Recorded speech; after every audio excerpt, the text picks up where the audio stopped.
Well, let me tell you something, brother. You're listening to the sWo podcast. So all my sneakerheads, what you gonna do when the sneaker world order runs wild on you? Tune in every Wednesday with Ashley Clark, ACS Sneakers, Patrick Townsend, and Blazer Reggie. Enjoy the show, brother.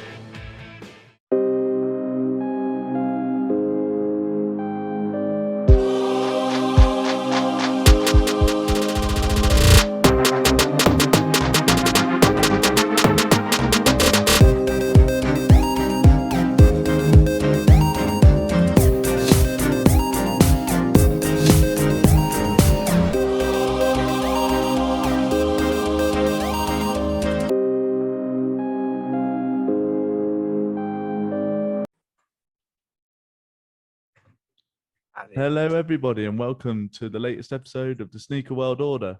I'm Ashley, and today we're joined by Lewis, who's a Show Your Creps representative. We've also got the original guys. We've got Patrick T, got Blazer Reggie in the corner there. He's doing his thing. And we've got Aiden from ACS Sneakers. So we'll start this thing off with Lewis. If you could just tell us a bit about yourself, how you got into like creps and everything, and what your role is in Show Your Creps. Yeah, so my name is Lewis Matthew Baker. Shameless plug on Instagram if anyone wants to go and follow me.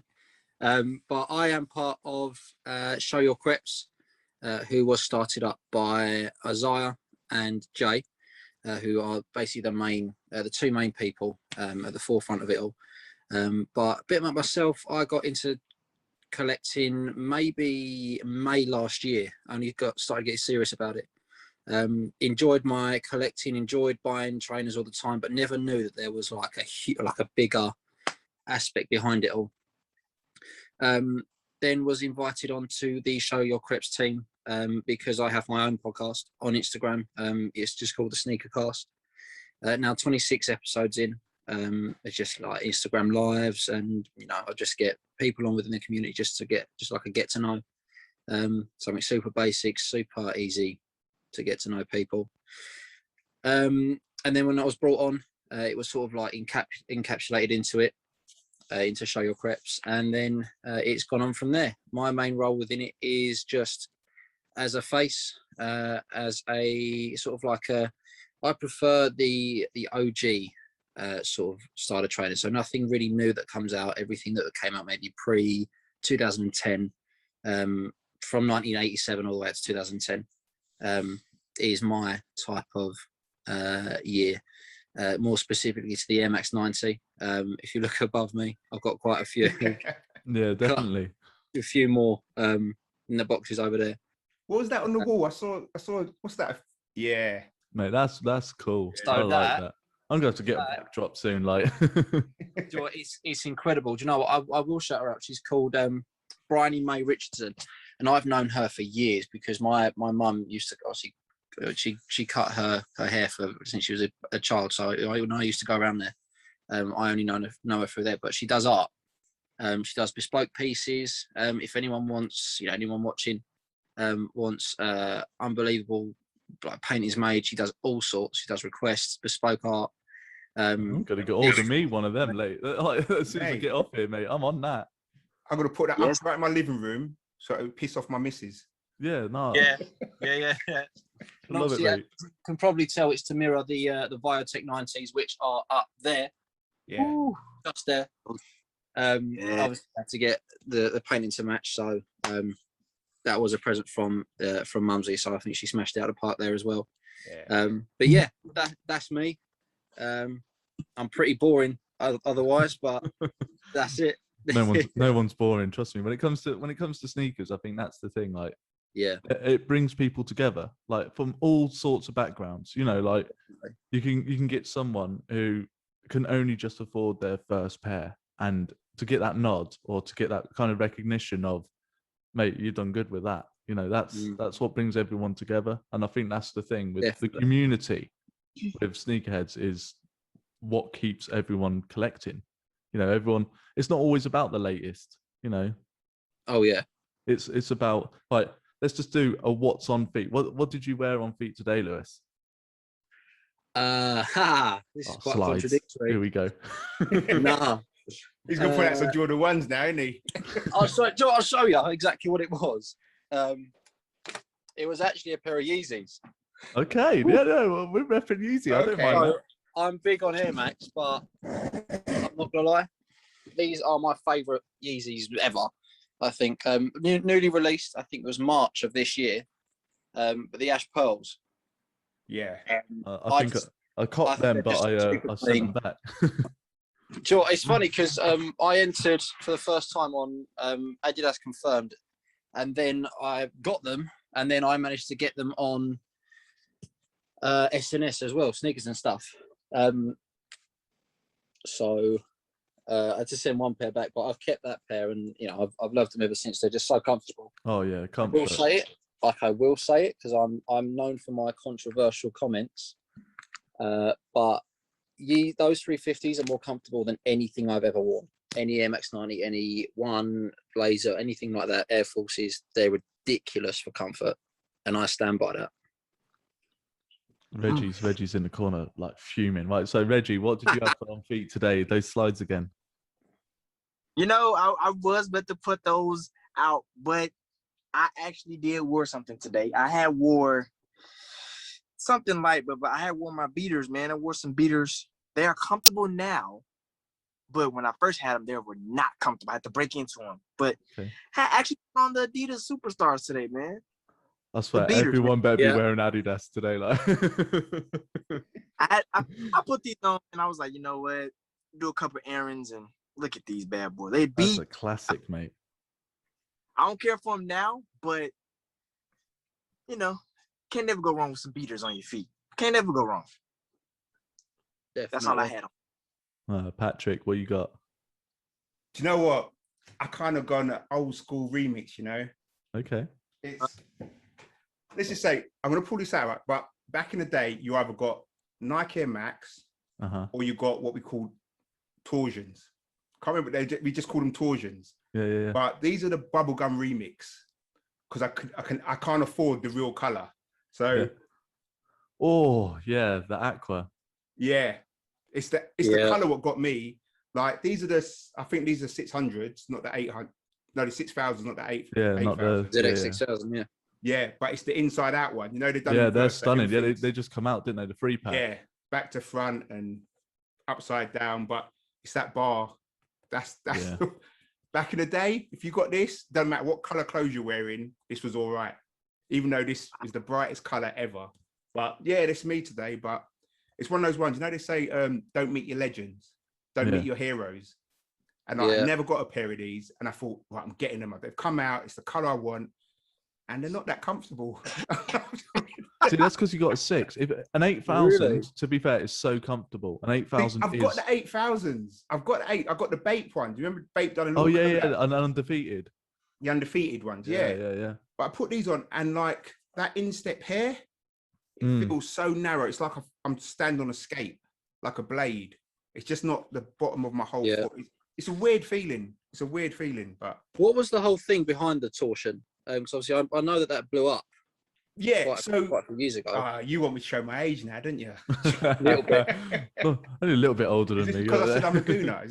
That's what it is. It's a ganging up thing. Yeah, exactly that. I'm going to be honest with you. Back in the day, I think it was Nike brought out the Air Max ones with a bubble, and I think as a kid, you're only going to get one pair of trainers for your mum. You're not going to get two. So you either went with the torsion because it had this new bar in it. No one really knew what it done, but it was like the competition to the bubble. So you either spent 50 quid on the Nikes or you got these. And the ones who got those were like, yeah, you're all right. But you was jealous that you didn't get them. And the ones who got the Nikes, you were kind of, so I can't really tell you what it was. I just remember that this was brand new. No one knew what it did, but it was like the competition to the bubble. Basically, and you either chose one or the other, unless you was rich. But where I lived, that's it. Yeah, no one's rich. So yeah, that's it today. That was that. Hayden, he's gonna break the Adidas cycle now. Look, go on. Yeah, it's the same thing I was wearing last week and the week before. Here we go. Yeah. Yes. Look at the state of these already. Can you see the scratching off, man? Yeah, but How does it look underneath, mate? Let's have a look. Like Toothbrush on like, that. I can't see it, Abe. It still looks new. Yeah, let me turn this brightness down. Let me see if that helps. You see this like all scratching off here? Oh yeah. Yeah. Oh, Happening no. on both sides, man. Like I'm getting a bit triggered, man. Every time I see it, like scratching here. I've only worn these on a school run. Are you Like, playing the football in them, outfits mate? don't even look worn, but it's like it's coming off, man. Are you Oh, doing so- the 30 days in them? Yeah, I'm up to like day 12 and it's already coming off. So day 30, they're probably gonna have just worn off my feet. So 30 days of these and 12 days in, they're looking beat, man. Already like scratches, scuff. Oh, not happy.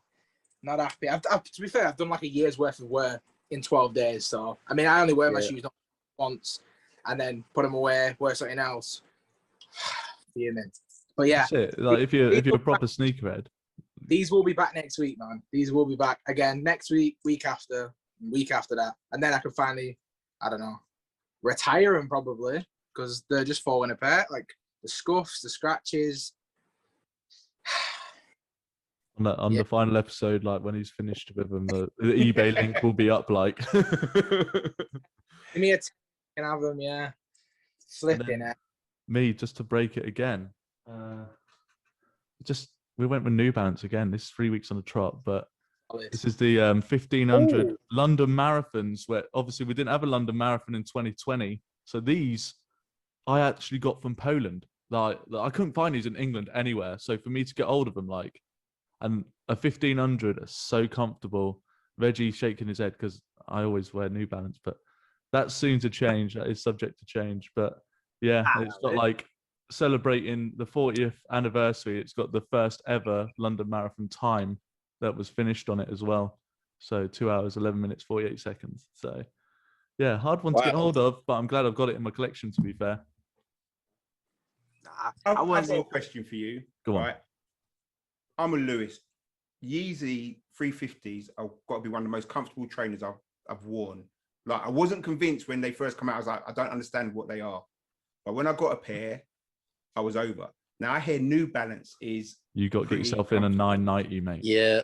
You get yourself a 990, game over. I'm not even joking. I'm gonna admit, I've never bought a pair of New Balance. The thing is, I'm really into the 992s. I love those. Oh, 992s, yeah. The Paperboy. Fried egg. Yeah, those ones. Oh, yeah. Mate, they are unbelievable. And the Cloud White ones as well. They are my absolute favourites. But yes, I can justify the quality of spending £200. Oh, the materials are there. My bank justify that? No. Because to be honest, I haven't got enough experience with New Balance like to spend that much money on a shoe that I don't know about. Because obviously with 90s, I'd happily spend £300 on a pair of 90s that I don't know, that are dead stock, that I've never been worn before, that I know about. Because I know 90s. Like my expertise is 90s. With New Balance, I don't know New Balance. That's why I haven't yet gone into the 992 as much as I really want to. You know what? I recommend anyone, just go into a shop that sells New Balance and try them on. Do the walk. You know, the one shoe, just turn around and be like, oh no, I've got to do this walk. You know what I mean? Like I've got to see how it looks in the mirror, one shoe on. Like I don't walk around with one shoe, but you got to do the walk. Yeah. And the comfort level, wear your comfy shoe on the other foot as well and see which one wins. If a New Balance don't win, I'll be surprised. That 990, that dad vibe, that it's chunky, it fits any foot. If you've got a slim foot, it's not gonna feel overly big. It's still gonna encase it because it's so comfortable. But so you're saying straight out of the box, you're gonna feel this comfort because a lot of trainers, you have to kind 990 straight out of the box. Put your foot in that 990. I'd say 992 as well, definitely. Yeah, straight out of the box. You put your foot in it, comfort straight away. Do you not even have to wear them in then? No, straight out of the box. You can literally take that, put them on out the store, walk out, and you will walk around for the rest of it. I wore them. I recently took my family to London, and we were walking around for no word of a lie. Went on the underground and everything. 9-10 hour day. You know when you're going for a proper shopping trip. Oh yeah. Like 9-10 hour day, mate. Everyone was complaining about their feet. I was laughing, mate. I took my shoes off and I was just like living the dream. Like this is amazing. I'm like, I could do another like 5 minutes. Another 5 hours. Like, let's go out. And they're like, oh no, my feet are killing me. It's like, well, there you go. You're wearing Nike, you know.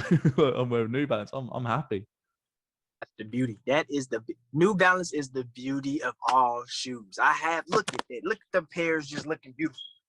They are made to be comfort. I cannot express. If it's not the 990s, it's got to be the 5.7. What is these? The 515s for me, or the 5.74s, or you could actually go with the 997s. My bodegas, they are very comfortable. But if you don't want to go there, you want to get something solid, the 990s is the way to go. Me personally, you can't go wrong with New Balance. Oh, the I'll wait till next 327s year, are really nice as well. When Casablanca collabed with New Balance to do the 327, yeah, I was a massive fan of the white ones with I think it was green outline to the N on the side. If you know what I'm talking about. Yeah. I was a huge fan of them, but I actually forgot when they were releasing. So, a couple of days went past. I looked and I was like, oh, they've already released. Well, that's it. 200 quid straight away. Yeah, that's it. Like, I like the 327s. Don't get me wrong. I've worn them.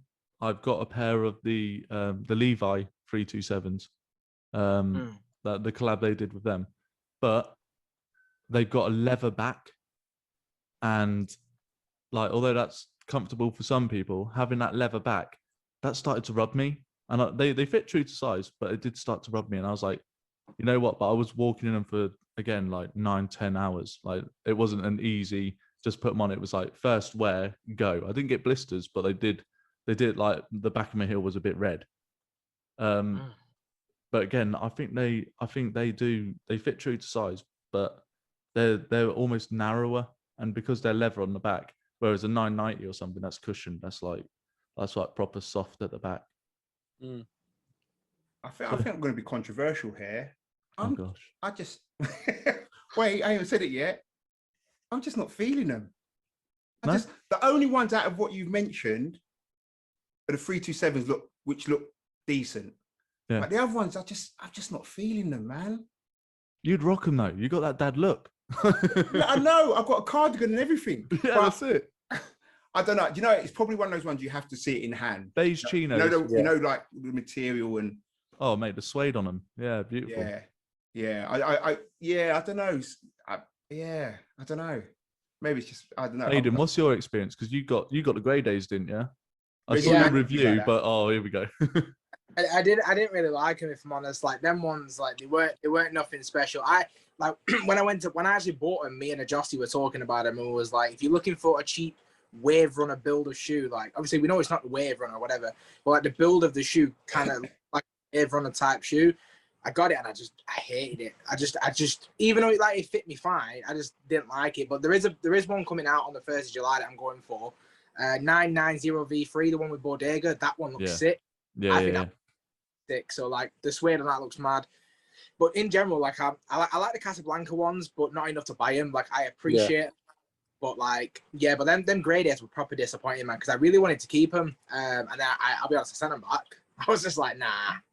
I just couldn't get on. I just couldn't get on with them, to be honest. Really? Just one of them things. How dare y'all talk about New Balance like that? He didn't even get a pair of the grey days. Like, that's the point. I didn't even get a pair, and they are beautiful. How dare you guys talk about and then you're wearing the New Balance logo on your shirt, Aiden. How dare you talk about them like that? Honestly, they make very, very good football shirts, and I regret that Liverpool have gone tonight. That's upsetting for me, because New Balance made some of my favorite shirts ever. So I respect New Balance as a brand. The quality is always good, but like, them grey days were, honestly, the fact you missed them, I won't bother paying resale. They're just not worth it. Like, quality wise, they weren't great. They creased the minute I put them on feet. But like, it wasn't like, even, I get that with that type of shoe, like it's gonna crease a little bit. But I mean, like, the whole front of the shoe like wilted around my toe. Do you know, like when sometimes you get like a Jordan 1 and you get that creasing around the toe? Yeah. That's part and parcel. But this like wilted in, like it was leaning on my foot. I'm not sure if it was defective or maybe I just got fat feet and I was stretching it out too much or whatever. But it Like, it went from straight to wilting. And I was just like, nah. God, it was just nah. I almost walked off on y'all. I almost walked. You hurt him. See it in his eyes. Look at him. Yeah, he's disappointed. But you got to remember, I'm not controversial. I wasn't into Jordan 1s either. And dunks. I just didn't understand it. I know what brought you in. It was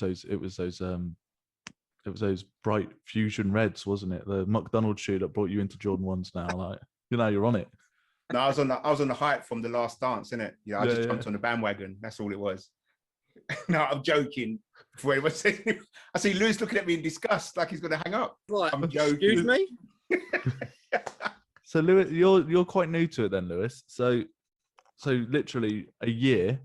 What do you think? Like, because obviously for you, it only being a year, what do you think of the community?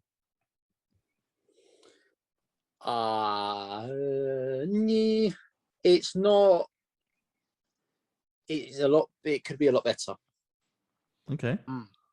And I will mention names, and I like to be very like. For example, I will call people out when I feel like it needs to be called out. Go on then. I think Aidan, you follow me. I don't know if you've seen it on my story a few times. There was one guy that basically there's a guy that does customs. He's an absolutely unbelievable bloke. He's called I don't actually know his real name, but it's called Omi's Customs. Absolutely unreal. Does any shoe you can think of. And he was doing this pair of Air Max 90s for this guy. Fair enough, the guy had done the design, but I'm not being funny. You can't claim that you did the work when you didn't. So basically, he was yapping off on some Facebook group saying this is all my work. This is me. This is me. No one else did it. So I looked him up on Instagram straight away. Found his at, and I just put him on my story. Said, "Why are you gonna take credit for something that's not yours?" At David Chico, whatever his name was. Credit the actual artist who was Omi's Customs, and Omi didn't know about it. So I told him about it, and then kept him updated, because then he was messaging me and I was messaging him, and I just sort of said, like, you cannot be doing this. And he said, well, it's my design. Yes, it's your design, but you can't be telling people you did the work. Yeah. Because you're just being a fraud and you're lying to yourself. Yeah. And it was like, well, no, because I did the design, but he did not get it. So I was like, right, I'm leaving it here. This is none of my business anymore. If you've got an issue, you go to Omi. And he kept on asking me. I was like, right, do not talk to me again. Like, just don't talk to me, because I'm done with this situation. I've said what I need to say. Like, you're a fraud. Like, you really are. You think you're top dollar because you made the design. Yeah, the design was actually sick. I'll give that to him. But you cannot. It's like me taking credit for this. Oh yeah, I did all this. Took me 5 minutes. Like, no issue. Like, I'm not being funny, but the actual artist, Bryony, would be very upset with me doing that. And it's such a shame when people do that. One of my favourite people, or I say people, communities to call out is Offspring. Hey, oh! You've hit a nerve now. I like your stories on these every time I message you. Yeah. So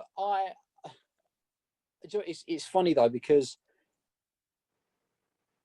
I've lost quite a few people that I used to be friendly with because I'm so against them. And I'm like, do you know what? It's fine. If you don't want like what I'm saying, then unfollow me. Like, it really doesn't matter to me. Mm-hmm. But my issue with Offspring is the way that you have to jump through hoops, lick a couple of arseholes, like really try to climb inside their arse to be able to try and get a pair of shoes. So they DM you and go, oh, we've got these, do you want them?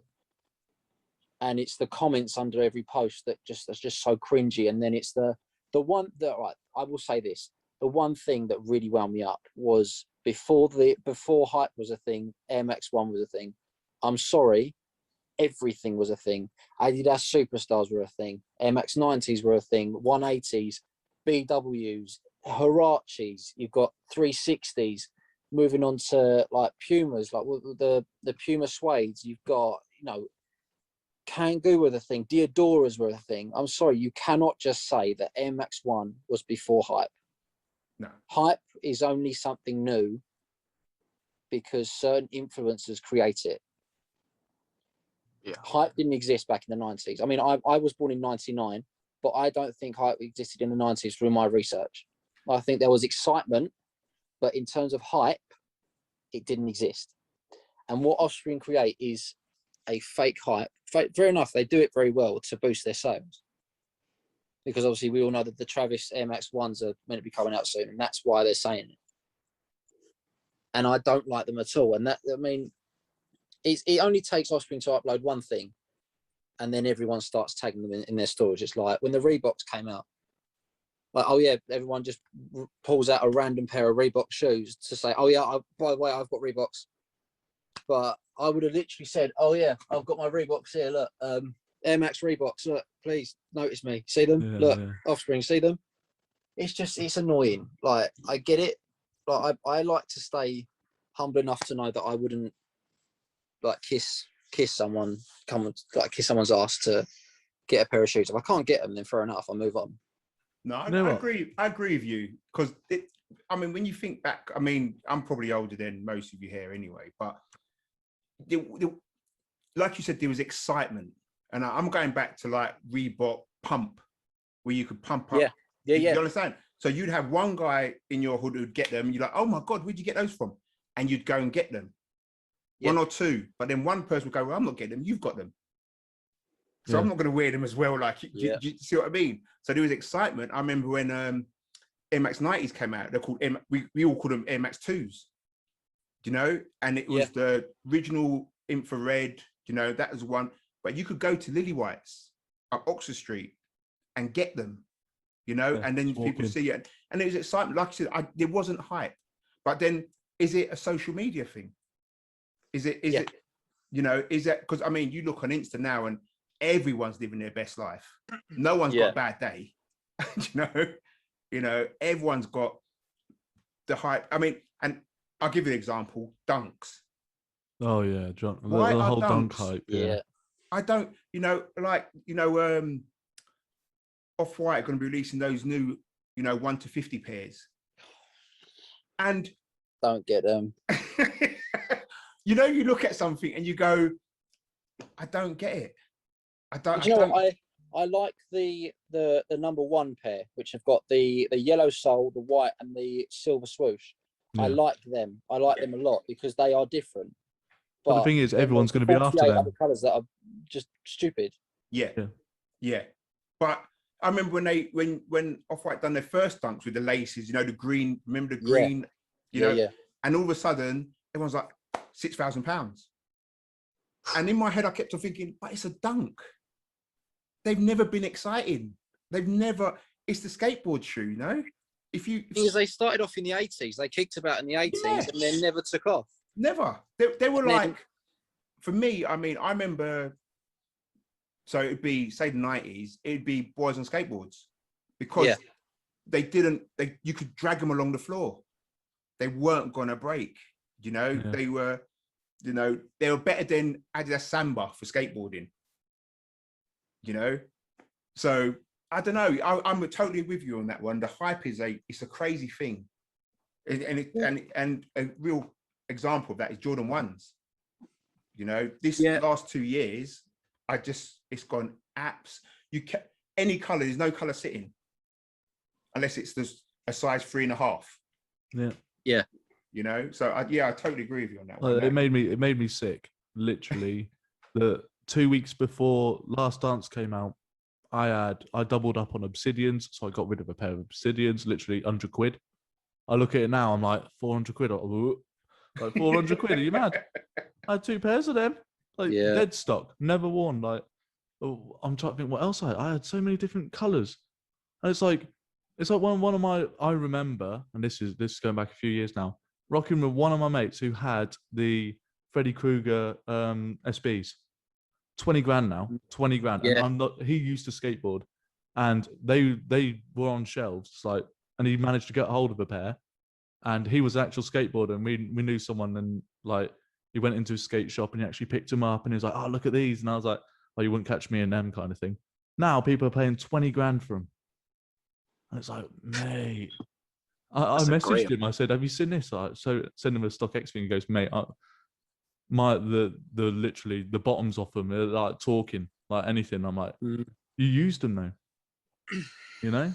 Like you'll never catch me in like a pair of mags. You can give me them, and I'll just be like, well, that ain't going on my foot. That's doubling up. That's getting ready for the money. Like, but yeah. So a conversational piece.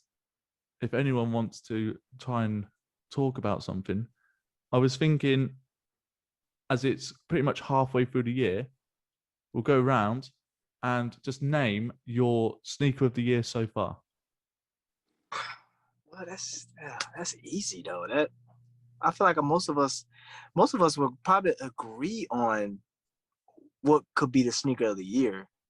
I mean, the Alma Mir threes. I mean, if there's not that,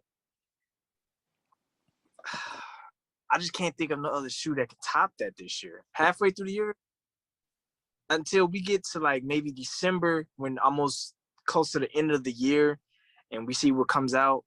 Because I feel like the only shoe that can really beat the Alma Mir threes is maybe the Lightning Jordan 4s, or in my opinion the Tokyo 5s. But yeah, other than that, what about the Travis fragments coming out? Bruh. Again, I think they're overhyped. I really don't think they're anything special. I prefer the lows, and I will go for the lows, but it's not going to be something I'll be gutted on. Yes, I think the trash. I genuinely think the trash. To be fair, I think if you take off that backward swoosh and take off that fragment design, they're just as trash as them light fusions. Straight trash. Colorway is trash. If it was more blue and less of that cream rubber, it should be better. The trash. The white that goes around the toe box and up the lace guards is just. I don't understand the design behind it. Do you reckon it's like when you go on the Nike Bayous and you make your dunks and whatever, and you can only do so much sectioning per bit of the color? It feels like they were forced to do so much. Like the front is cream and the back blue, and it's just a weird one. I mean, take Travis out of it, take Fragment out of it, the quality will probably be crap as well. So like, I'm going for it for the resale. I'm like, man, I'm just gonna fund some Amon years for me. So if I hit a person, I'm not interested in that. I would never wear them. Never, ever. Worst. So your sneaker is the Amon Mears as well, the Jordan 3. No, I don't want to say that I'm on years because I haven't got them. I mean, I the way I look at it is like I can't judge because like the kids pair quality wise unbelievable. So I imagine the adults is probably the same. But like I'm thinking about in terms of like the sneaker of the year, the thing that I'm going to think back and remember 10 years from now probably will be the Amon year as one of them. But even though it was such a messy collab. Such a messy release. I genuinely believe the trophy rooms are very iconic. Like I know that Marcus Jordan did him dirty doing what he was doing, but like if we just look at that shoe, that is a piece of art, man. Like the backstory about him being frozen out, and you know the fact that they did the upper was frozen and all that stuff. The blue laces. I think that shoe's fire. So yeah, that's my idea. Do you know what, in regards to those trophy rooms, I wasn't the biggest fan of them. Mainly because I'm yet to lose my J plates yet. My V plates for Jordans. Okay. So I mean the shoes that I missed out on last year, which I was gutted about, are the smoke greys and the mockers. And then the only two Jordans really, maybe in fact, apart from the UNCs that released this year, that I really, really want to get. Like anything else, I could happily pass up a pair of Chicago's. I'm not being funny. Like I don't relate to them as much. I feel like if you buy a pair of Chicago's, you've got to be able to really respect the shoe and respect the backstory that comes behind it. The fact it was Michael Jordan's signature shoe. It was the shoe that put him on the map. Yeah. But I can't respect it as much because I'm not a basketball fan. Like I didn't grow up watching basketball, so I could pass up a pair of Chicago's even if they were in front of me for 20 quid. Obviously, I'd get them for 20 quid, then pass them on, but I'd never buy them to keep. Yeah, you had me worried there for a bit. I was like, Yeah. But no, shoe of the year, I will say, obviously, you had the Kith Air Force Ones, the Paris. Yes. There's something about them I really like. The UNC ones. I feel like you want me to say something. Oh, I got a pair. I got exclusive access on UNC ones. Did you? Yeah, I got a message. I got a message literally about a month and a half afterwards, and I was just like, "Yeah, exclusive access don't exist."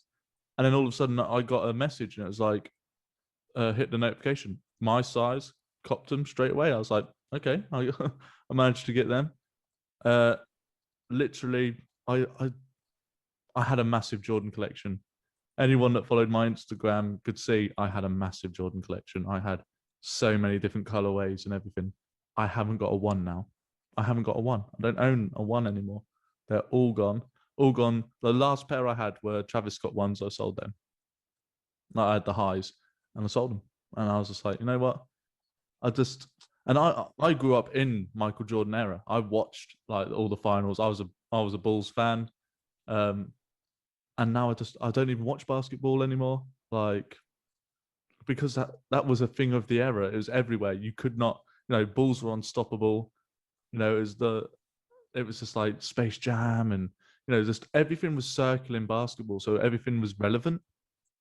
Whereas now, like Space Jam 2's coming out, and I'm just like, yeah, I'll let the kids watch it. I'm not watching it for me though. Oh, I am. Oh yeah, you're watching it for you, but I put the little Funko Pop, man. I'm gassed for it. I can't wait. But the thing is, I remember going to the first one. I remember getting Jordan 11s as well, and being like, I got like the actual. Like, I don't even fit them anymore because my feet's grown. But I was like, yeah, and that's it. Like back then, it was a major thing. But mine's going to be a weird one for like sneaker of the year so far, because I've bought a lot of New Balance this year. It's changed. Mine, it's going to change again. Like, I'm going to be heavily influenced by like future employment and stuff. But I'll announce that later on. But basically, for me, a sneaker of the year will be. I love my Flint 7s. I do. The quality on them, the comfort of them. I love my Flint 7s, and like Aiden got them as well, and we both copped. We were just like, I was like, yeah, I'm going on Offspring at like midnight. Yeah, I remember you told me that, and I was like, no, I'll wait for sneakers at 8:00. No, but my money. That's it. I got them, and I've heard some things about Offspring. Like really, I heard one thing that when you were kind of entering raffles and stuff. Now, I've never been kind of party to this, but apparently, if you've won a raffle in the past, they ask you to wear that shoe to the store to prove you're not a reseller. Yeah. Like, what if I was buying that for somebody that I knew? What if I was copying it for somebody else? You're not allowed to. You have to buy it yourself. This is the thing with Offspring, the toxicity that comes with the community that is within it. You have to enter for yourself. So if you pretend that it is for you, and you can't then enter into a competition again, because the last shoe that you won, you have to wear.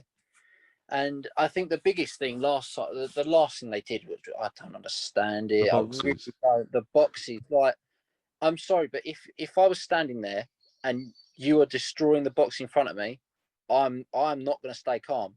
I'm going to go off on one, and I think I might start swinging.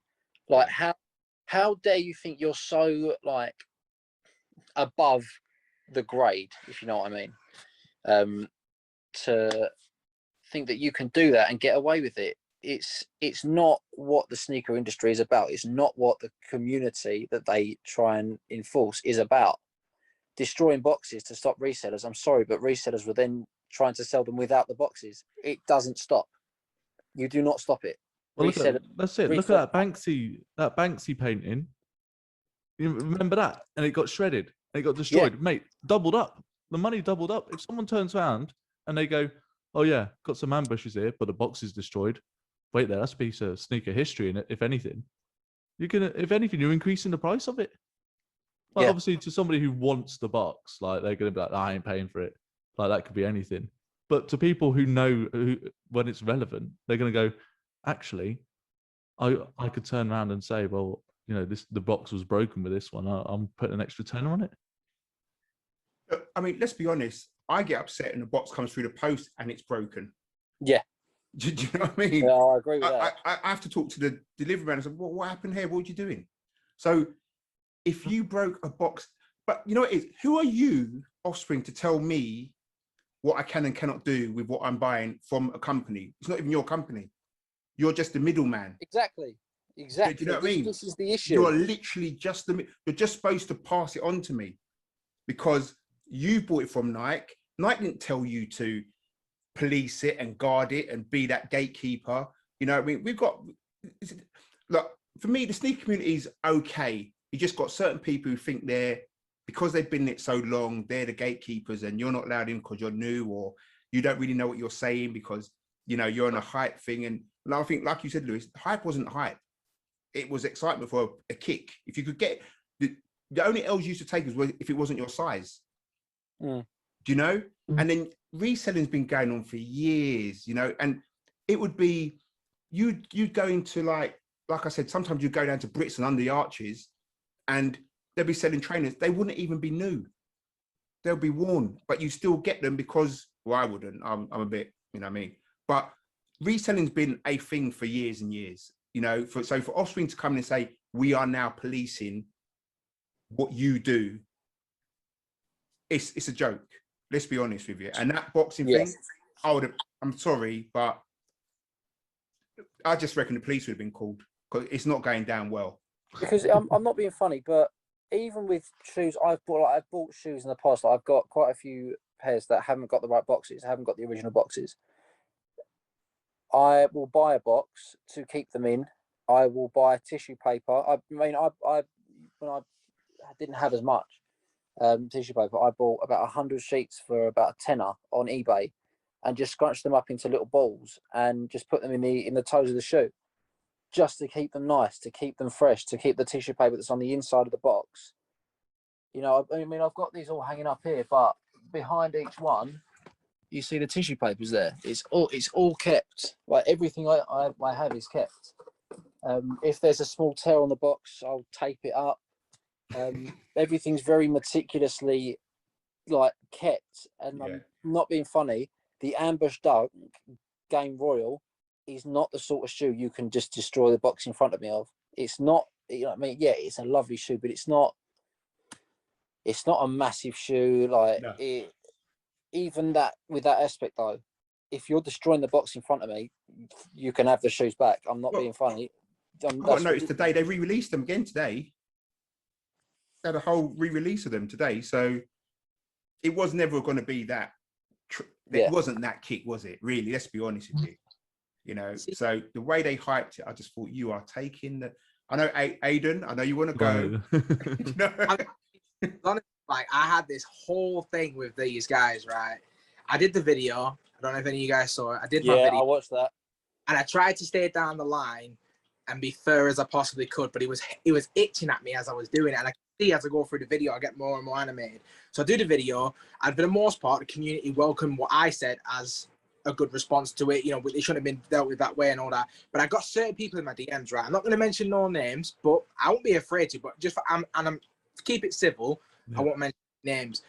One of the things that it was like, it's just a shoebox. It's just a shoebox. And one of my things was, well, at the end of the day, you don't get to determine whether or not I get a box or not. If the brand says that it's coming with the shoe, then just give me the box, right? And then it was like, well, Offspring is the only place that's actively trying to stop resellers. No, they're not. Size is. Size does first come, first serve. Size does online Instagram raffles. They do, they do drops and all that. And it was like, oh, but Size don't chat to you.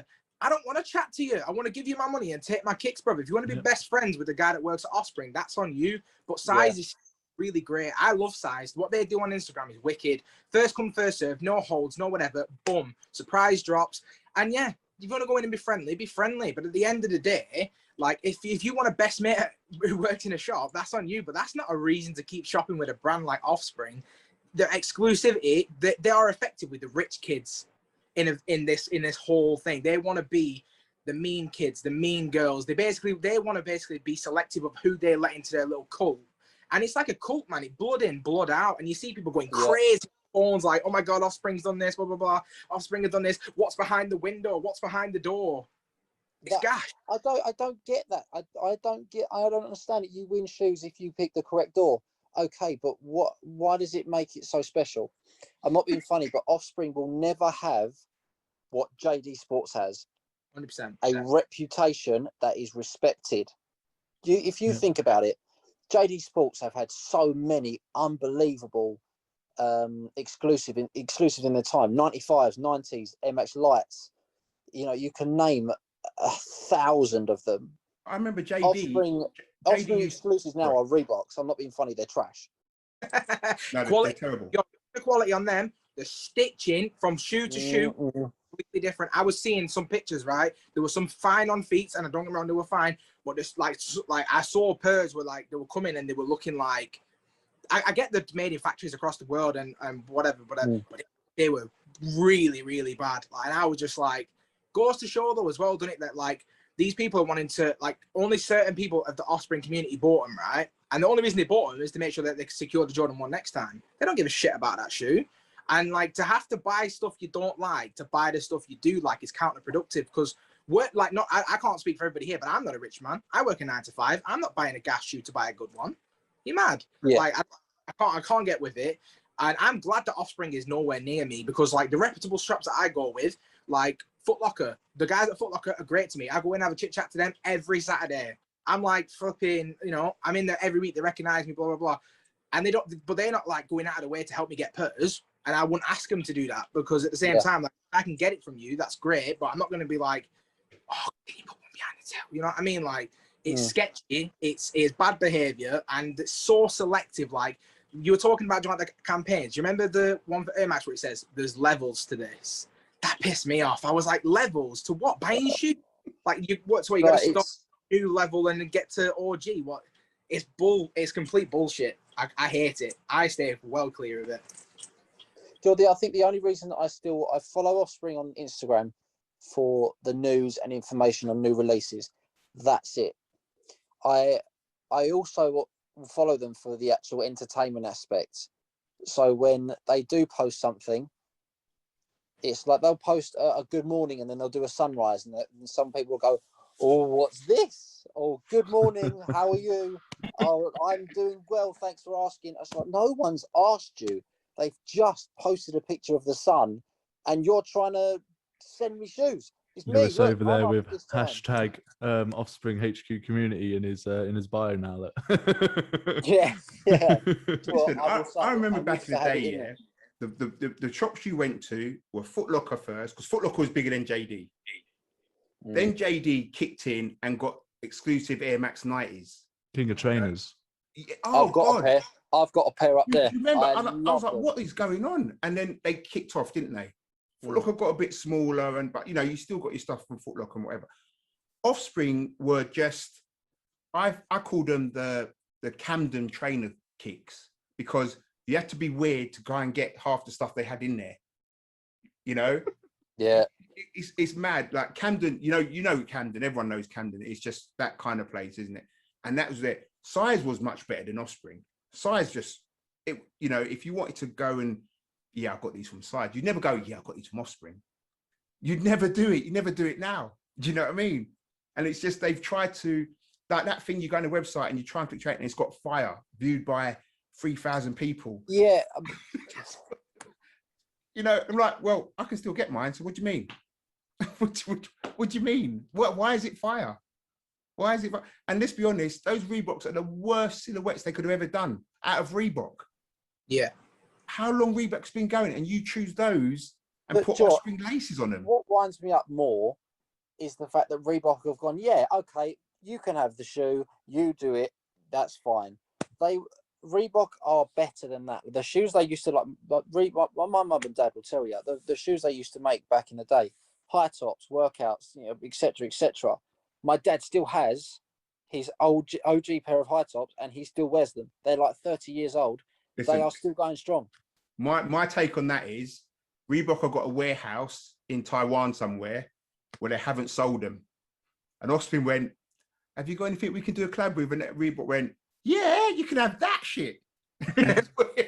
We're trying to sell off our company anyway.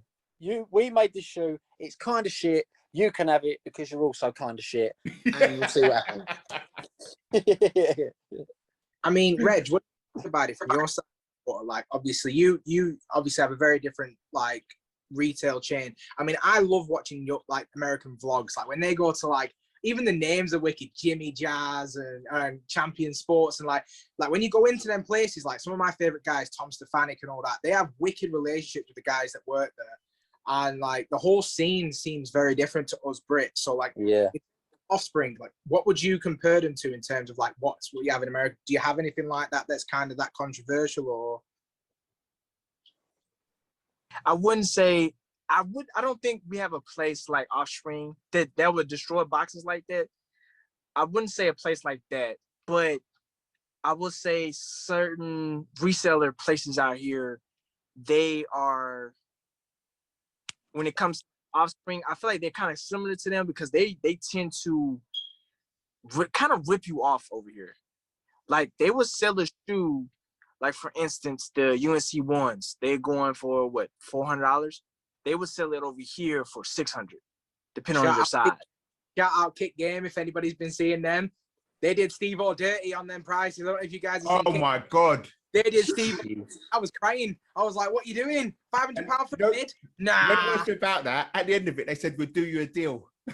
and they knocked it down. I was like, for a mid, I started to get emotional, man. But sorry for cutting in, but like, yeah, Kick Game, they do that. I love Kick Game, but like, their prices are mad. Mad. No, I understand, man.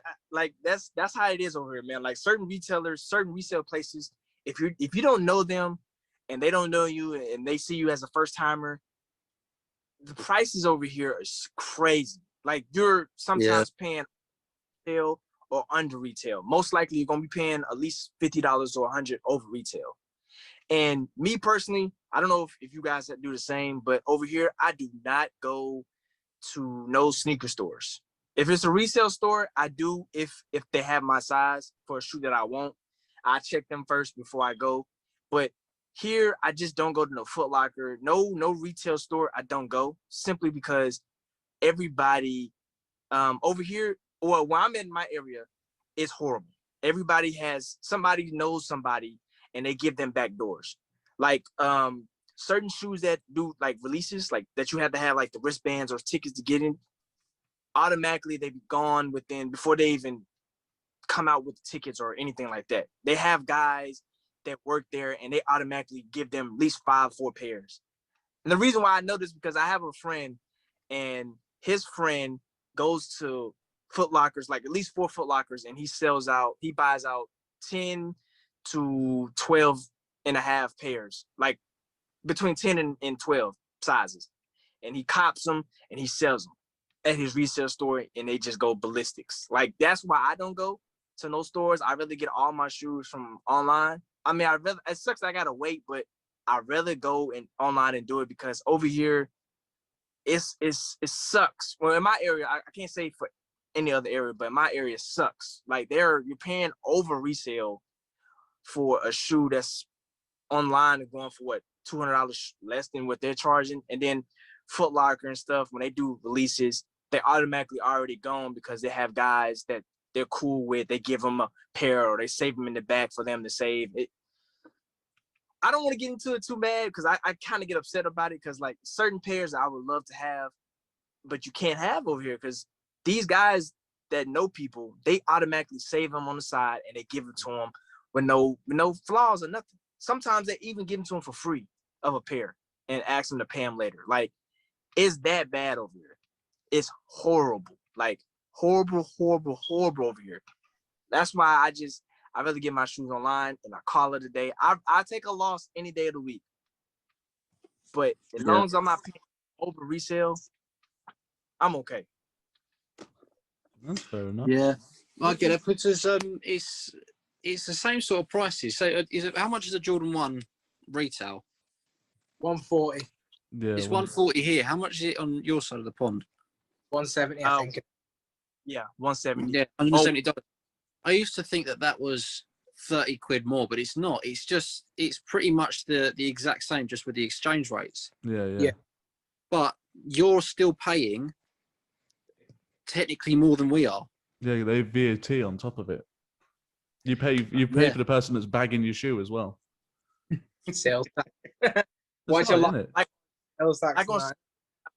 Like sneakers app over here on the America side, it's like 170, but like with tax and everything, it comes out to be, I think, either 190 or 200. There you go. That's including fees, taxes, and then I think depends on where you live out here, they charge you for a shipping fee depending on where you live. So like, yeah, because I listened to like another podcast, like Canada Got Sold and stuff like that. Hey, when they get stuff and they have to import it, you're looking at another like 30, 40 like Canada because they have to import it. So if they hit on sneakers at retail, they're paying resale prices because of all the like extra costs and everything. That's mad. That's sad. And it's crazy because I don't know if y'all heard it over here or I don't know if y'all have it over there, but like some places over here, we can't get certain shoes overseas because when it comes to it, some shoes either, depending on who the carrier is, they have to send that shoe to like a U.S. Transportation area. You know, like so when stuff comes from overseas, they like what is it called? I can't think of it. Like it's like the police department at an airport. They sometimes open the boxes. Oh, customs. Yeah, customs and excise. Sometimes if I don't know some people, but I know some people have it over here where they sometimes cut the shoe open because they thought it's drugs or they open up the boxes and stuff like that. Oh yeah, It happens to Aiden all the time.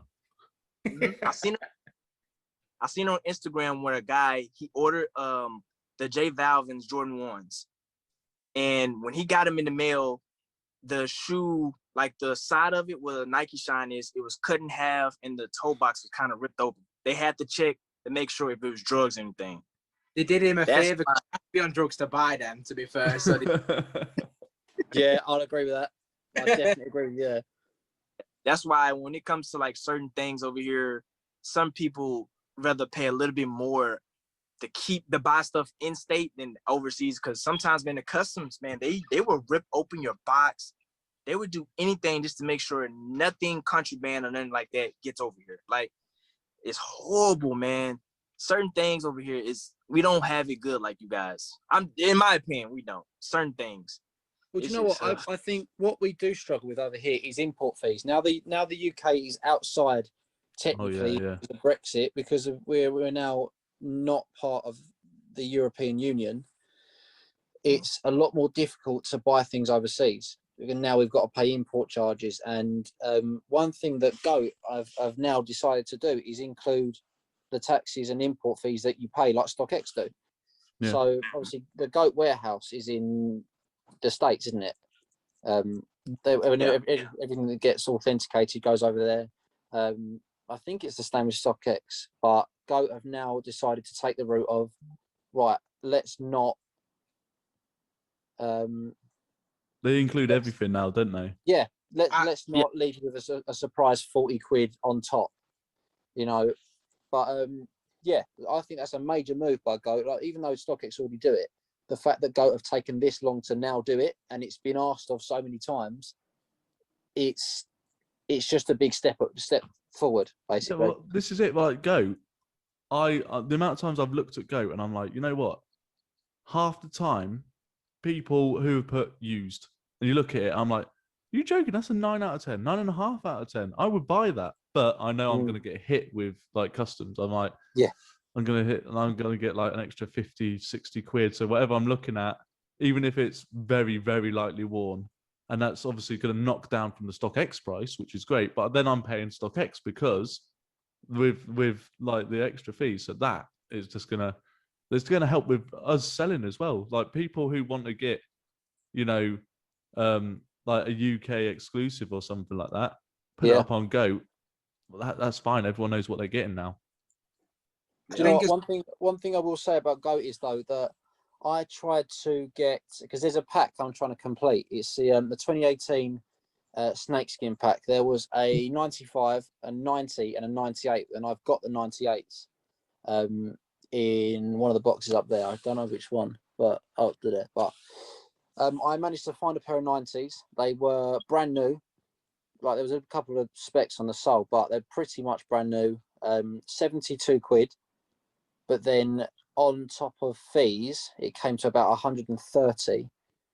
And then it got to the authentication center, and I got an email from Goat saying, your order has arrived with a damaged box.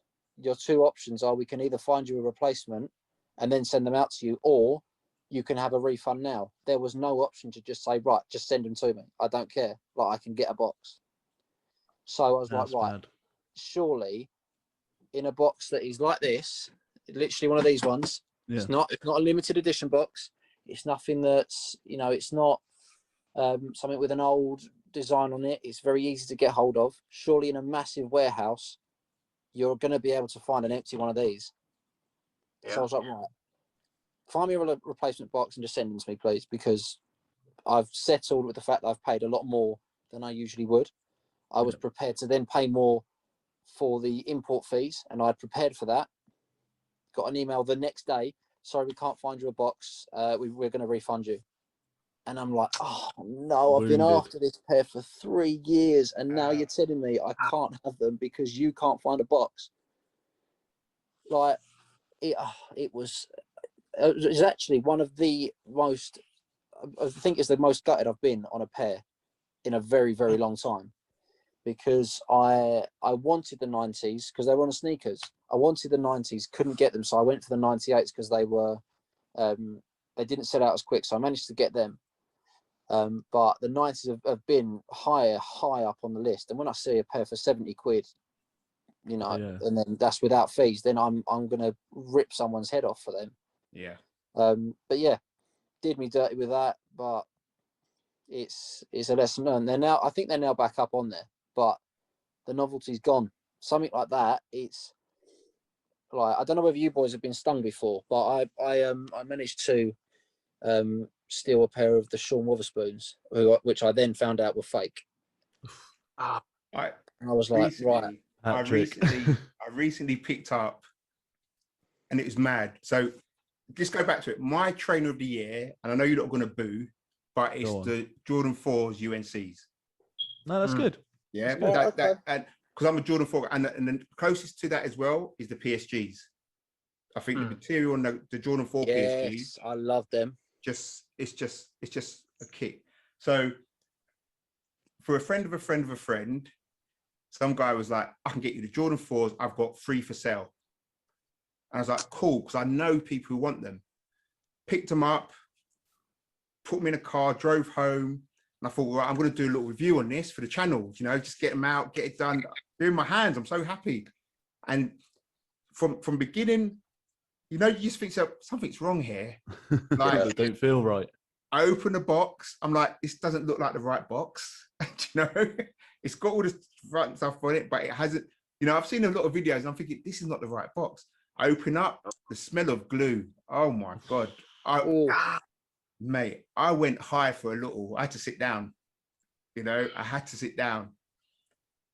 And then I'm doing the review and I'm looking at it and I'm thinking, these are nice, but they just don't, don't get me wrong, I've never had a pair in my hand to say, but I've got Jordan 4s. So I'm looking at it and I'm thinking, it just doesn't look right.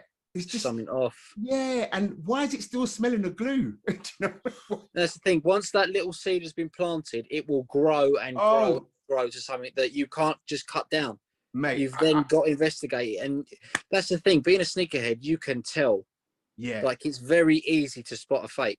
Yeah. Even with things out in the high street. I was up in London a couple of weekends ago with my bird, and she pointed out a pair of Jordans that were really nice, and I was like, fake.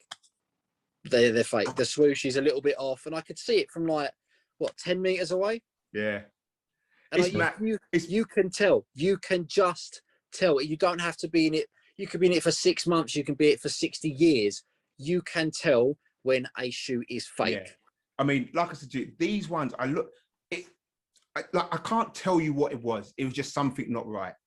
And then as it went on, and I'm looking at it, I'm like, the bottom doesn't look right. The blending of the colors, it's just blurring onto each other. And like there's quality control, but not this bad, you know? Yeah. And then, you know, like you're looking at the Jumpman and the labels literally on the cusp of the, you know, where it says Air Jordan and the Jordan 4s in the tongue is literally on where the stitching. I'm like, this can't be right. And then after that, you're just in research mode, aren't you? You're on YouTube, the box isn't right. You're looking at your old Jordans, which Jordan 4s, I've pulled them out of the cupboard.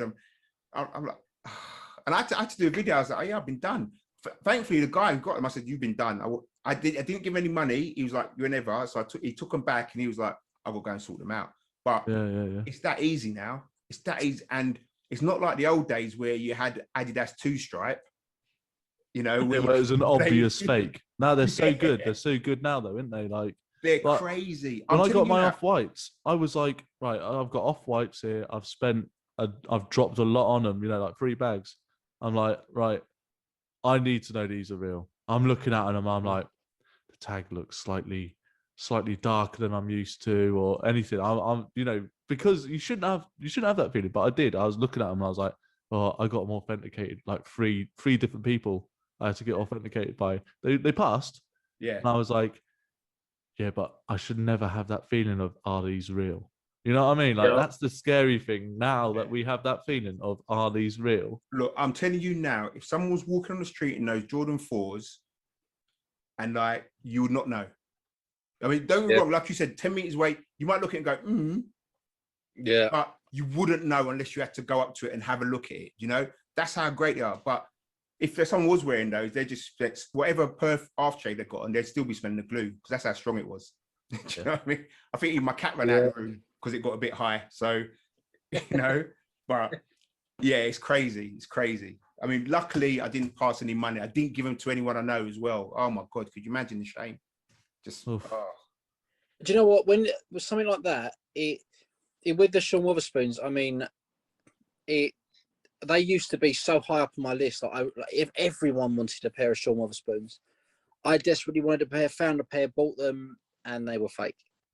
Now I couldn't care less about a pair of them. I don't want them. I don't care how they look anymore.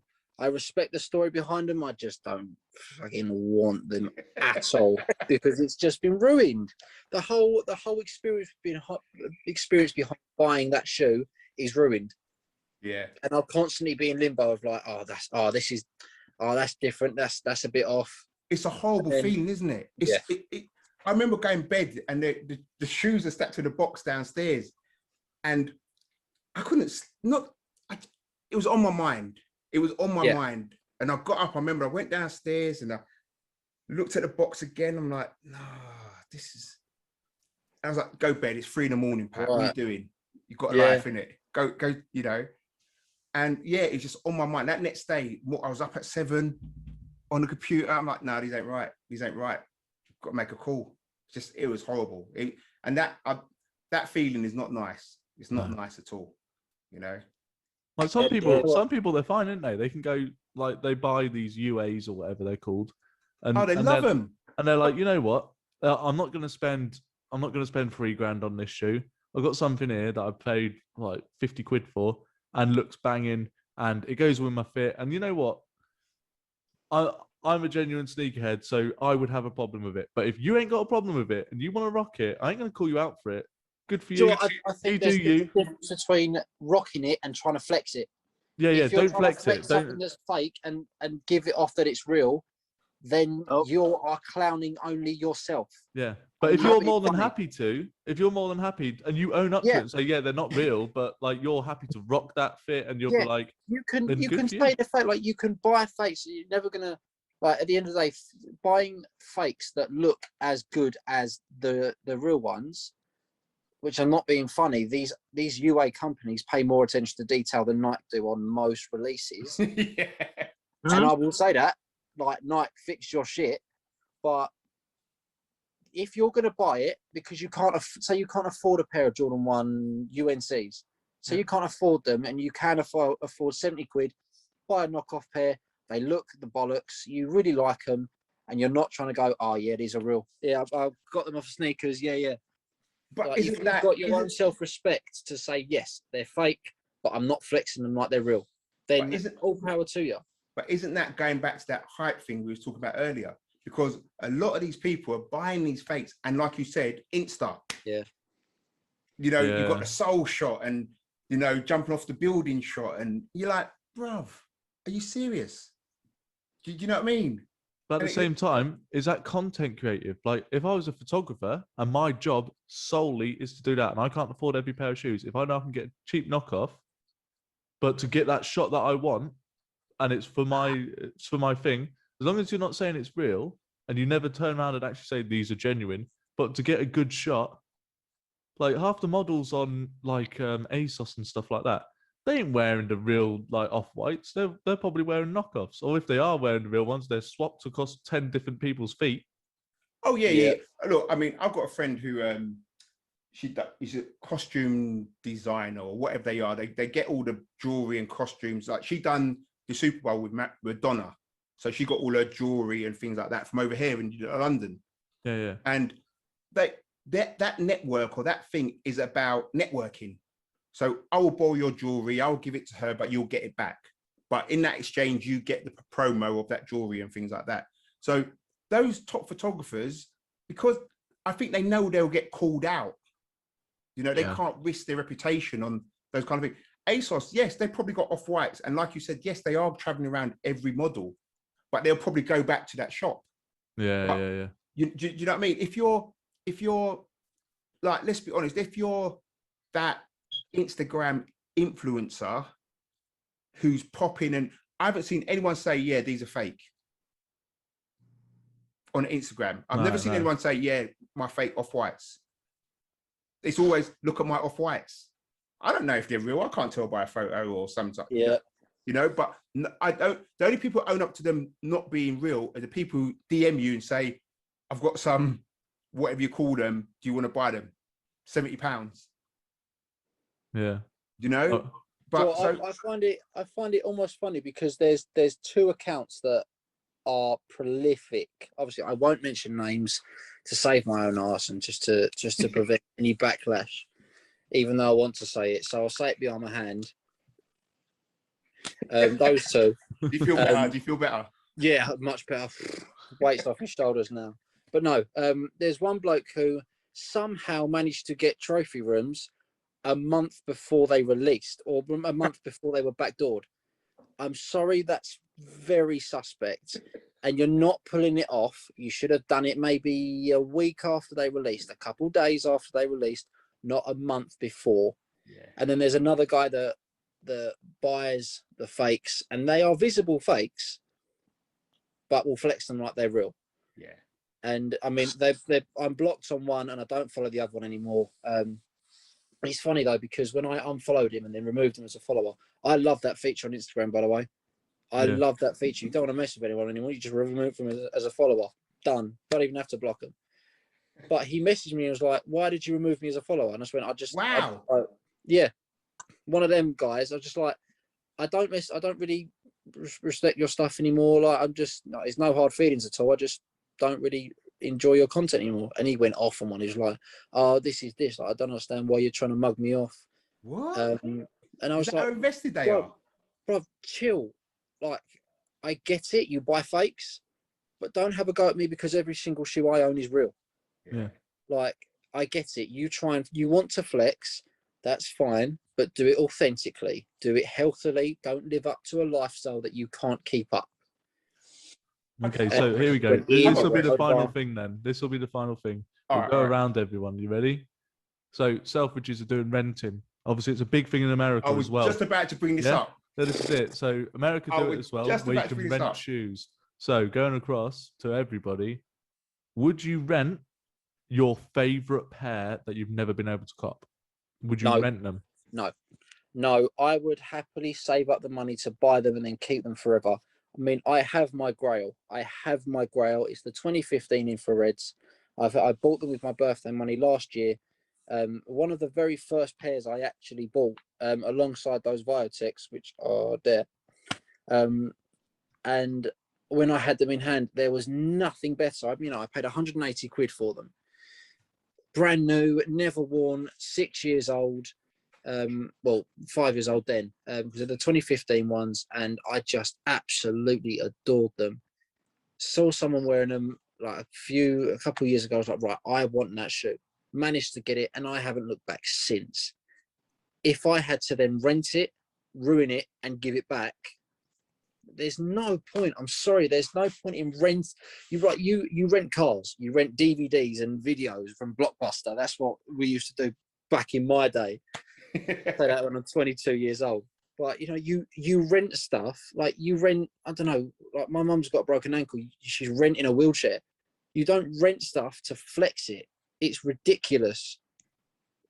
But it's just another way to get money, and fair enough to them. Like it's how they're going to do it. So, see, my thing about it is, if I'm going to rent something, it has to be for a specific purpose. So, if I was going out to a black tie event, I'd rent a tux because why am I going to spend £1,000 on a tux what I'm never going to wear again? Yeah. So, but there's no occasion where I'm going to be flexing my trainers.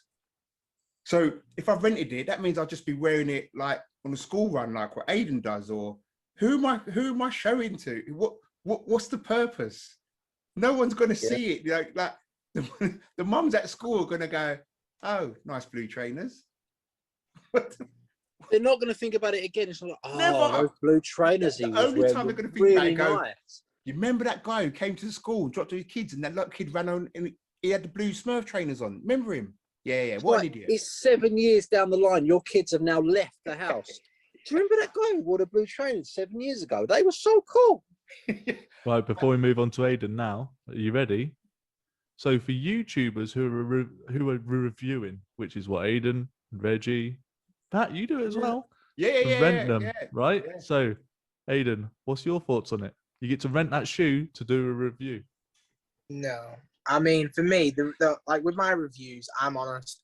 I either keep them for myself, I sell them, or I send them back, right? But at the same time, my channel, the way I like to like kind of build up my channel is I'm an everyday man doing an everyday review, right? So if I'm getting every single hype release and I'm trying to compete with like the Tony D2 Wilds of the world, I kind of like lose my core audience that I've built up, because I want people to come to me and be like, "Raw, I couldn't get the trophy rooms, but guess what? I got the CMFTs." You know what I mean? So I want them to come to like gravitate to me, because we kind of like I don't get everything good. So when I do get something that's really good, it's an exciting thing. So it takes away the whole. For me as well, when I've been doing this channel, I've done 85 reviews, right?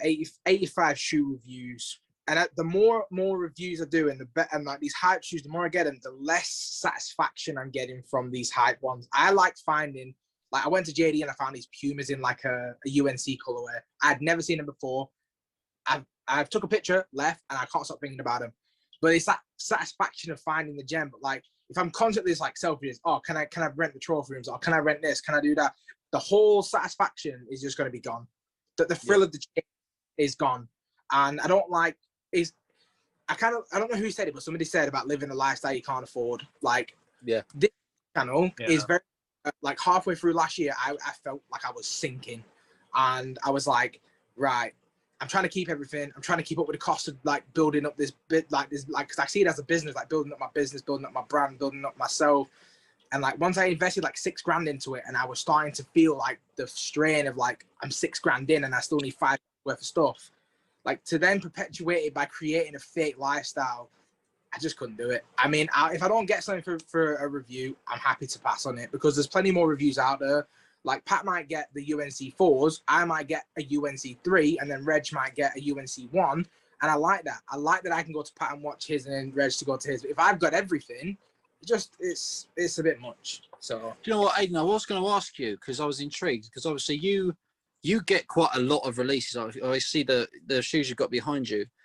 More recently, the South Beach LeBrons, are they? Mm-hmm. Yeah. They, like, I see that obviously you got them straight away. Do you find it stressful? Say if you went a week without copying stuff, would you then find it stressful for content for your channel? Or would you try and sort of like see if you could switch it up a bit? Like, do you feel Do you think you'd get stressed if you could not get a release for a week? Yeah. I used to, like especially 6 months into doing it, I was constantly like, 'cause I remember I took a week off work to do a week's worth of reviews. I actually booked a week off work for it, and I was doing it, and I was cranking it, and the views were killing it, and the subs were flying. And then I got to the end of the week, and I was like, I've got nothing. I'm potless because I'm either waiting for a shoe to sell, I'm waiting for a shoe to be returned, and the money come back to me. I'm potless because I bought like 10, 15 pairs that week. And for like 2-3 weeks, nothing came out. It was the deadest couple of weeks of the year, and I was like, what am I gonna do? What am I gonna do? What am I gonna do?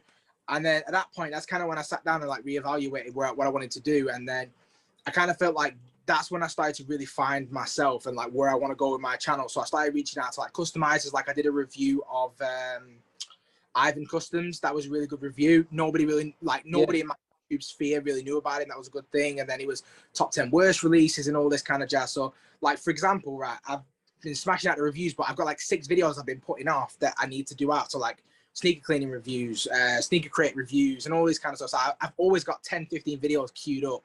But it like this, when I came into this, I thought it'd be a lot of fun. I'll just get in front of a camera, I'll talk about it. But then the weight of the expectation, especially because like if I started when Tony D2 Wild started and word testers were starting and everyone was filming on the phones, that's fine. But I am now competing in a market of 4K, best audios, best backdrops, best like, so if you come to me and you're a brand new subscriber, like say that you've never subscribed to me, you never see me, and you see my backdrop and you're like, it's a bit dead, that Tony's is better, I'm gonna go to Tony. So you only get like, I don't want to sound disrespectful, but like of a whole thing, you get the crumbs sometimes. Like the big guys will always take the largest pieces. So like you definitely start to feel like, I've got to get it, I've got to whack it on my credit card, I'll pay it next month. And I genuinely got to that point where I was stressing about money and everything. And I was just like, this is stupid, man. Like, I'm not paying resale. I'm not getting in debt. I've got what I've got. And if I have to take a break from the channel to find content, I'm not just going to bring videos out for the sake of it either. But yeah, like it's something you just got to take in your stride. Do what is comfortable, do what's affordable, and just do what you enjoy. Otherwise, this thing will get old quick, man. Yeah, I mean, I concur. I mean, I started my channel by accident.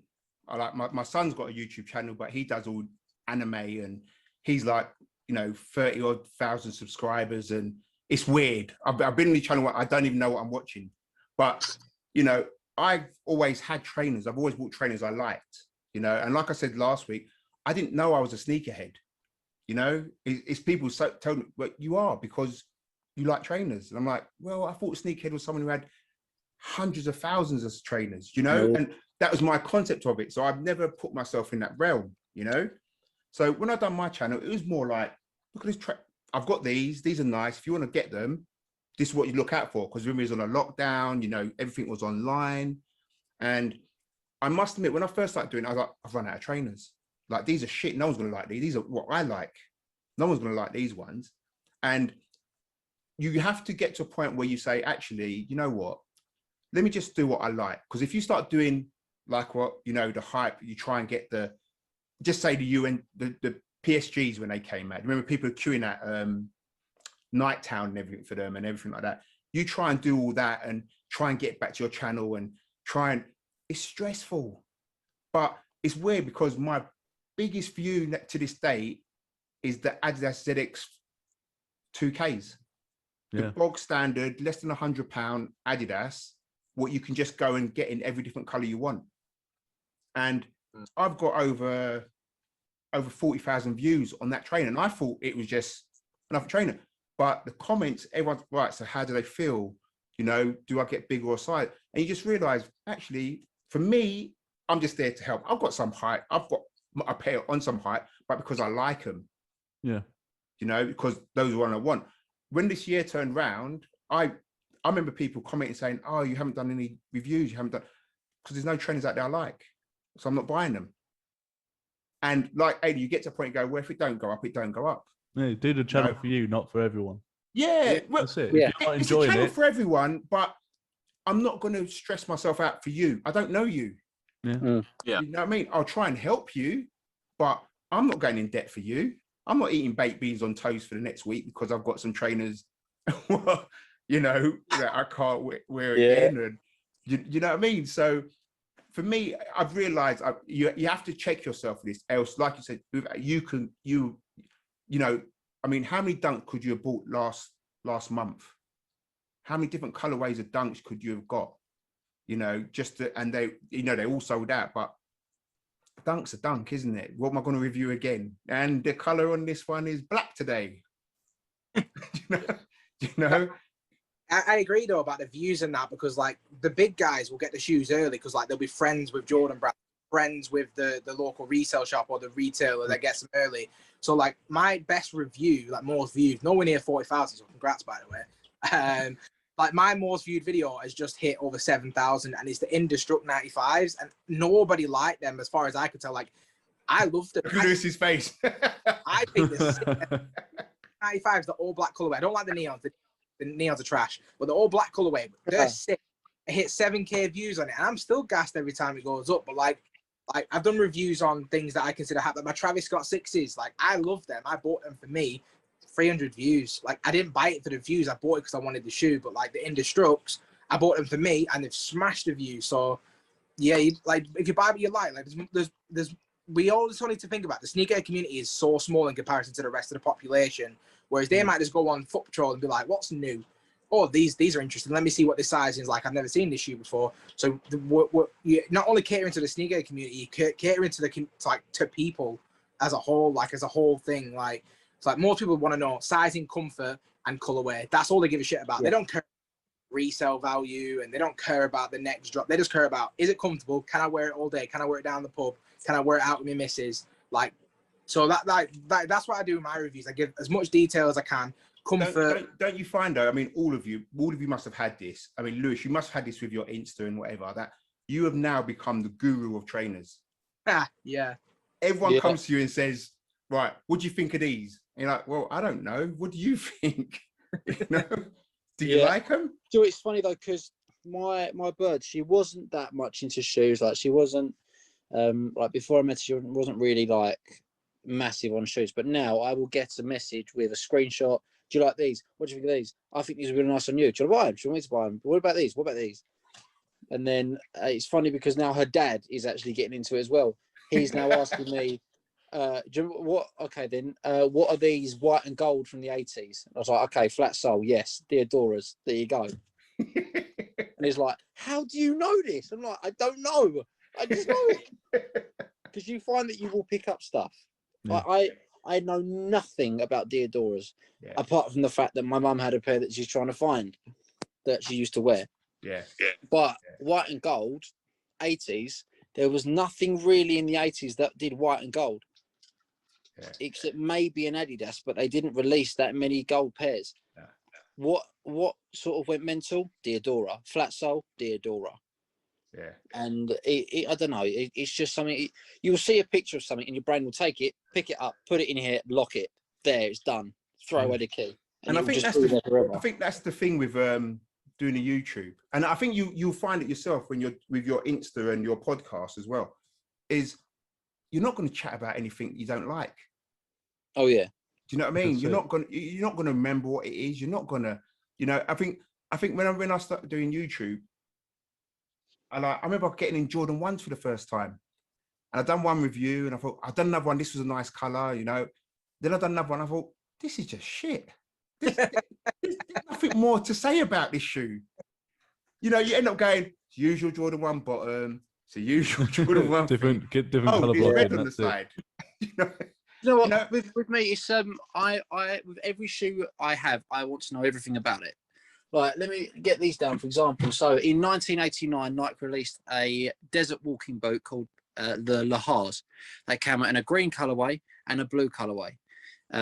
They then released it 30 years later to honor the colorways on two MX-90s. The first one being this, the Lahar greens, all leathers, really hard wearing. The leather is unbelievable. I've worn them maybe, I don't know, 6 or 7 times, and there's tumble leather across the mud guard. It's just the details on it as well. You got the little Lahar thing on the tongue, and it's just such a clean colorway. And I could tell you everything about this shoe. I could tell you everything about my infrareds, my blazers, my Syracuse dunks. I could tell you, I love to research shoes because then it gives them a story. They're not just another shoe that's up on my shelf.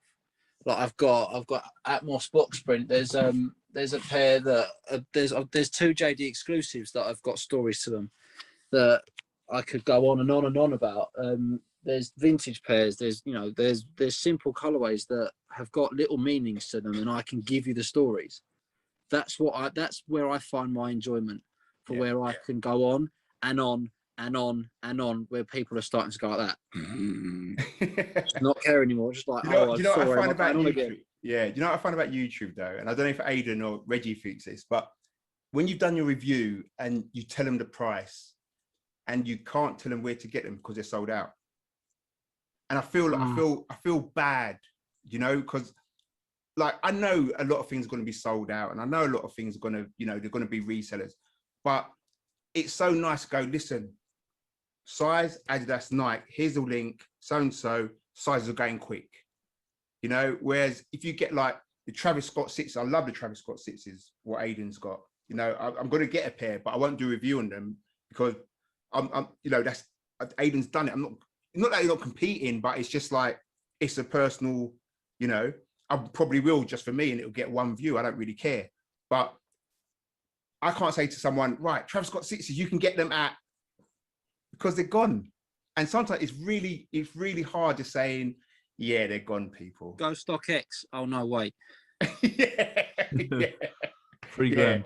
Yeah. So sometimes I think it's because the way I've set up my channel is to try and help people just buy what they can't see in store online. Yeah. I know it's going to change. We're coming out of lockdown. It's going to be that way and whatever. And, and I'll have to look at how I do things again. But yeah, that for me, it's hard. I used to think about trying to get, and then I thought, I'm not into this. I'm getting trainers now in my house where I'm hiding them under the stairs for the missus and yeah. I do that with my mum. Oh, listen, I buy training. My mum still thinks they're £10. How much that cost? Yeah, £10. Yeah. No way. I'm a grown man. I'm still lying to my mum. I could say it's 10 pounds. You mean 110? It's like, yeah, all right, 110. No, if I told my mum I spent anything over £100 on something I put on the floor and walk in, she's old school, man. It just doesn't work. Right, so finally, Reggie, are you renting a pair? You can be honest, just because everyone else has said no. Honestly, I feel like yes and no. The reason why I say that though, because with me, I'm a guy where I'm not like Aiden and Pat. I can't just, get the shoes that easily because, I have to go down my list of finances. Okay, I got to make sure everything is checked off before I even buy anything, which is, not a bad thing. It's just, certain, how the money wise with me is, it goes a long way over here. But if I had to, and if I really wanted to talk about this shoe, or I really want to get the shoe in my hand just to see and help you guys and help these people, about the size and all that. If I was really that desperate, yes, I would. But see, when it comes to sneakers, though, I'm not desperate about getting a shoe. Never. I would never be desperate because I know for sure that one day down the line, I'm going to eventually get it. And whether if it's a year old or not, I'm gonna talk about it regardless. But when it comes to my channel, though, I guess I always want to give people that information about the shoe. Like I always want to have a content where people was kind of like me. If you didn't have it, just know that you're gonna have somebody that's gonna talk about it and that's gonna give you all the good deeds on it. Okay, that's why I kind of be consistent because it's like I want to give people the information to any shoe that's possible that you might like or somebody else might like or anything like that. So when I do get a shoe, it's gonna be months old or whatever, but it is like Pat and Aiden, it is something that I like. Or if one of you guys do have it, of course I'm gonna talk about it, but I'm gonna give my props to the people who had got it first, or whether Aiden or Pat, Lewis, or whoever got it first. I'm gonna shout out to them, like, look, hit them up first. They the one that had it, but I'm gonna give my review, my size, this and that, da da da. It's just, I guess with me, if you had to, yes. If you have to, yes. But if it's not really desperate and you don't really need it per se, then I wouldn't rent it. It's just not me. I wouldn't rent it. I'd rather talk about it and be so hyped about looking at the shoe, even if it's on the picture. I'd rather talk and be guys the info of it, and before I even waste my money on renting it just to return it back the next day or the same day. It's not my thing, man. I'd rather say, like Lewis said, I'd rather save my money and then get it. It's not worth spending what, $40 to $100 or something just to rent it, just to take it back. Nah, man, that's just not my cup of tea, man. Because like the reason I brought it up is I got messaged by I can't remember the name. I'll give a shout out on the post or whatever, and they said as a question, oh, what if you wanted to rent it for prom or for your wedding or something like that? I said, well, to be honest, if I wanted to wear that to a prom or wedding, I want to keep it. I want to be able to look at it and go, I wore that shoe on that occasion. Don't get me wrong, like prom dresses, wedding suits, people rent them. They do. That's fact. I know when I got married, my outfit's still upstairs. I've still got my prom suit. Yeah, that's it. But like if you keep it, I think it's different sentiments though. Like some people want to rent things. Good for them. More props to them. If you want to have on that special day that shoe and you don't want to keep it because it's going to cost you X amount of money, but you want it for that special day, go for it. I ain't going to hold it against you. But just on my part, it's not really. I want to keep a memory, and I think that's what is kind of different between someone who's a bit of a hype beast and someone who's a real sneakerhead. Sneakerhead is proud of everything that they own, and the hype beast is happy to move on when time suits. Yeah. I mean, like, I bought them for when my daughter was born, and I've worn them when my daughter was born. I got her a pair since since she was born. I bought her a pair as well. Like if somebody told me I had to give them back, nah, not a chance. Nah, I definitely agree with what you said. Yeah, I prefer a story. Out of anything, I won't buy a shoe unless I can relate to it. With me, sentiment is worth more than cash value. Yeah, I mean, I think you'll find it with most sneakheads though, won't you? Because everyone can tell you when they bought that shoe or when the first time they ever had that shoe. Like most of us have had shoes what we loved and we've kicked it out of hell because we've worn it to your toes coming through the top of it. And you sit back now and you think, shit, I wish I didn't wear those so much. I wish I still had them. But then you'll try and get them. And that story's like mine, like I said to you, like Jordan 90 infrared original release. I remember going to Lily White's. I remember being with my friends. I remember who I was with, which is weird. I don't even talk to half of them now, but it's got a story with it. Like Jordan 4s, I remember when they first came out, infrared as well, and the webbing, and it was from the Jordan 3s, which had no webbing. They, it's mad. You can, everything's got something to it. What makes it personal? What makes it that thing, and like I think you're right with where the hype comes on. It's because it was the best shoe in March. Yeah. And we've all had months where we look at things, we go, I don't like that, I'm not getting it. And you can go a month without buying something. You can go 2 or 3 and not feel any way, But hype people, I think, if they haven't got it, that's anxiety. And it makes it really different. It's weird. But it's that want to impress other people when you're not even impressing yourself.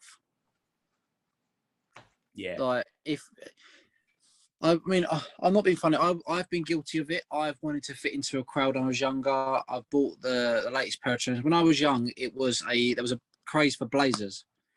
Night blazers would come back in. It was the leather ones that you would get. It was on a white sole, white swoosh, white Nike on the And it was either the navy, the red, the green, the pink, or I can't remember the last color, but I had the navy blue.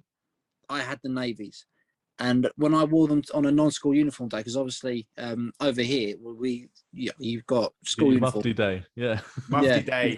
Exactly. Yeah, exactly. Non-school uniform, wore them, and I felt so a part of the crowd. Like I wanted to fit in, and I can't imagine what it's like for someone that wants to be like that even now, to be accepted into a sort of like an area where they don't really feel like they fit in, but they have to feel like they fit in by buying the latest shoes and putting themselves in financial ruin because they are too expensive and to this, to that. Like I will buy shoes if I can't afford them, then like they go. Like, yeah. But then don't you think that's more of a teen thing rather than an adult thing? yeah, oh yeah, big time. But then it's weird when the teen thing carries on into being when you're still an adult. Yeah. You're like, whoa, something's gone You know missing. What I found is it's very difficult to do, and obviously I'm not trying to say like, oh, look at me for doing this, because I'm not that sort of person, but around about when I was about 14, 15 years old, I started to not care what other people think about me. So I will act and say pretty much what I want within reason. So I will call people out. I will say what I don't like. And if people don't like what I say, then bye-bye. That's why I've got I don't have a massive friend group. I have individual friends. One person that I've known for 17 years now, just got engaged. You know, I'm so happy for him, and we've stuck together because of our sort of relationship.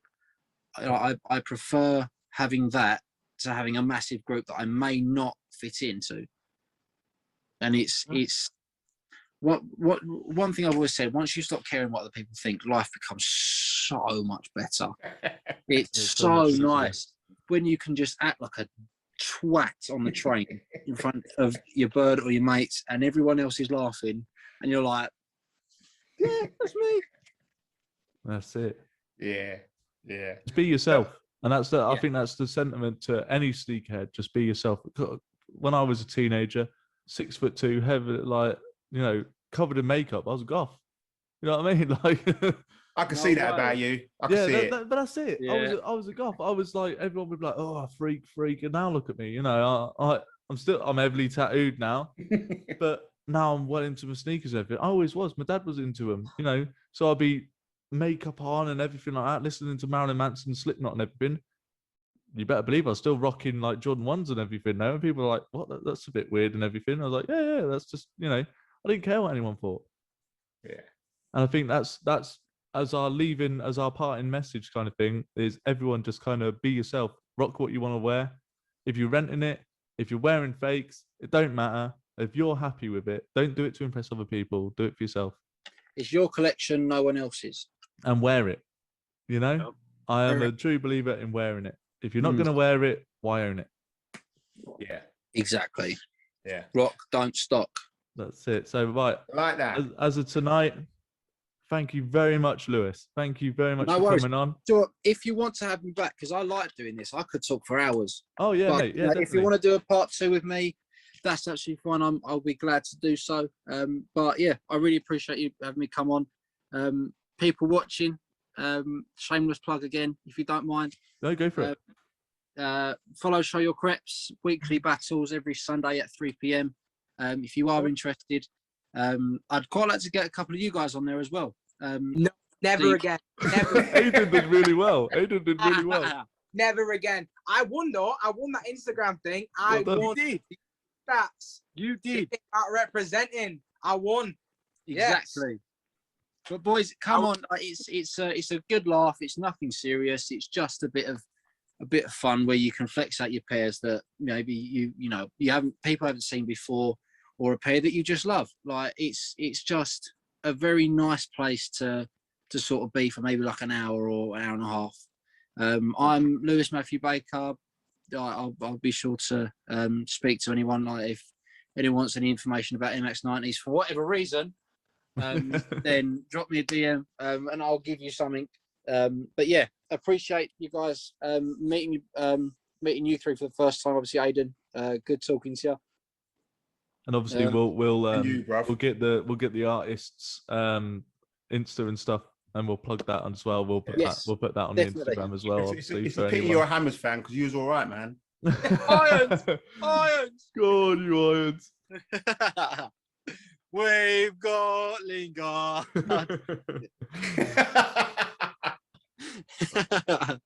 Right, Reggie, go on, do the Lewis, sign off, wicked, man. bruv. Nice talking to you, bruv. Yourself as well. Reggie, do that sign off, mate. Come on, because Reggie, believe it or not, probably one of the lower followings, which I can't believe because he posts every day, near enough every day without fail. This guy will truly just, I don't know, just Reggie just brings the news. So go for it, mate. Sell yourself. Go on. I don't know, man. I feel like that's all I always wanted to do, man. I don't want to be famous.